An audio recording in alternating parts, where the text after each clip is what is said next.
Hey Rent Retires, it's Adam Schroeder here, and today we're going to talk about 3 things that every real estate investor owes their tenants.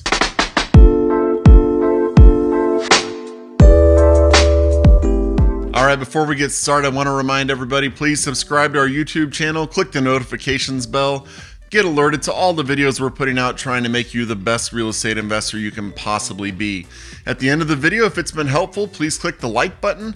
Let us know, let everybody else know that this video was helpful for you.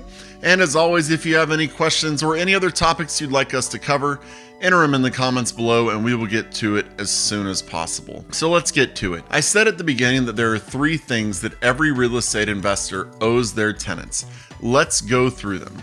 I want to start with the first one. That's really should be pretty obvious, and that is we owe them a nice place to live. Now, when I say nice, I don't mean that you have chandeliers hanging from the ceiling with granite countertops and, all the custom molding and everything like that. No, I'm talking about we owe them a property where everything is functioning, where repairs don't need to be done, and they can just have a nice, safe living place. That is what we owe them.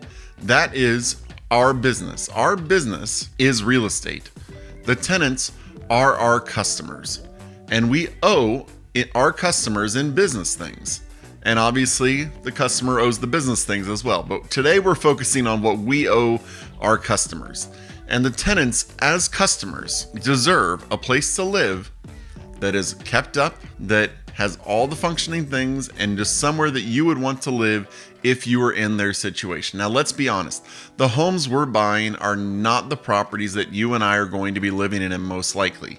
We're buying homes that are in the $100,000 to $150,000 range mostly, sometimes up into the mid 200s, maybe even touching 300. But in most of the investors out there are living in homes, in the 250s and up. So maybe this isn't a property that you would personally live in, but it needs to be someplace that you would be happy to drive by and show people, hey, I own this property.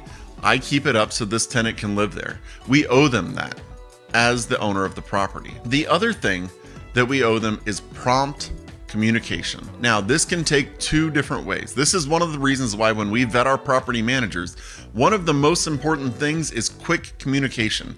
They need to respond to you as the owner quickly, telling you what's going on, any resolution to issues that have come up or anything else.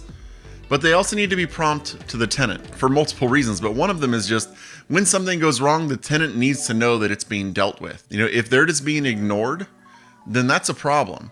And first off, then you get deferred maintenance and you end up paying a lot more down the road. But these people, like I said, deserve a nice place to live, and they deserve to have the problems that they don't create taken care of. Now, if there's a maintenance issue that they've created that needs to be handled, then you're going to make them pay for it.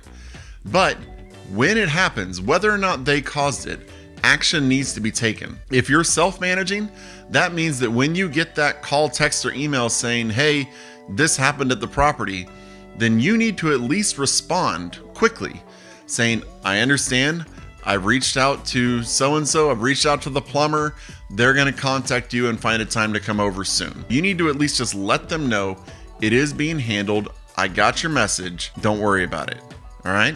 You owe them that. That is your job. And the third thing I want to talk about that we owe them is we owe them following the contract. This is for, again, a variety of reasons, but number one is simply when they signed the lease, you both entered into an agreement. Now, obviously, their side is paying rent and not destroying your property. Your side is following through with everything else, is providing them a safe place, is having their rent due, and enforcing the late penalties and everything else. But also, if you're not going to renew their lease, you need to tell them in the time that they're given so that they have time to find a new place to live. If you're going to sell the property, maybe you're selling it to them, who knows? But if you're going to sell the property, you need to let them know so they can start planning out their next move as well. There are rules in the contract that you want to follow because number one, it's the right thing to do. But number two, if something does happen with your tenant and something comes up between the two of you that needs to be resolved in court, you need to show I followed the rules. I abided by it. They knew a late charge was going to come. They knew this was happening. Here's the notice that I gave them that they had 60 days to move out. I wasn't renewing their lease, and just showing I have done what I need to do to fulfill my contract. It is both the right thing to do on an ethical standpoint, but also the legal standpoint whenever you're trying to get what is actually owed you. You need to be following the contract. You need to be providing them a nice place to live, and you need to be communicating with them. Yes, sometimes the tenant communicates with you too much. I got many a text message whenever I was, self-managing saying, hey, this is happening, or, the rent's going in the mail on this day or that day or the other. But you know what? That was what I'd signed up for, self-managing. And so I'd responded and I would say, all right, thank you, or okay, I've contacted this person. They're going to contact you to set up a time. So, answer your phone if a random number calls you, right? So those are the three things that we all owe our tenants as business owners and as them being our customers. It's what we owe them. I'm going to come out with one of the things that we don't owe our tenants next. But I hope it's been helpful. If it has, please click the like button. As always, really appreciate you watching it. If there's any questions you have or anything else you'd like for me to cover, enter it in the comments below and I will get to it as soon as possible. Check us out at renttoretirement.com. That's renttoretirement.com. You can see our properties. You can see our podcasts that we're putting out twice a week. We can connect you with a real estate professional that you need on your team. That's what we're here for at renttoretirement.com. Really appreciate you watching. Give us a like, subscribe to our YouTube channel, and we'll see you on the next video. Thanks for watching the Rent to Retirement YouTube channel. Check out some of our other videos, like this one, or this one here.